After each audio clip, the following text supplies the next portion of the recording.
So guys, for the first step, you want to get into this screen. Now to get here, you want to turn off your computer from the power button and then turn it back on again. As soon as it turns on, you want to turn it off again and then turn it back on again. You want to repeat this 3 times. So you want to turn off your computer from the power button and then turn it back on again. As soon as it turns on, you want to turn it off again and then turn it back on again. You want to repeat this 3 times, and then on the 4th time when your computer turns on, it will then take you into this screen. It's going to say that your PC did not start correctly. You want to click on Advanced Options, which is now going to take us to here. I'm going to be showing you 2 different ways on how you can fix this problem. So for the first method, you want to click on Troubleshoot, Advanced Options, and then Startup Repair. If you do not have Startup Repair, then you want to click on Seam Recovery Options. Then it should appear right here. So you want to click on Startup Repair. It's now going to start diagnosing your PC. Wait for this to load. Now hopefully this will fix your problem. If not, that's fine. We're going to click on Advanced Options. And now for the second method, you want to click on Troubleshoot, Advanced Options, and then Command Prompt.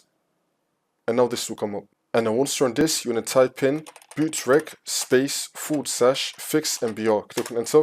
Now you want to type in bootrec space / rebuild BSOD. Click on enter again. And now we're going to type in sfc space / scan now and click on enter.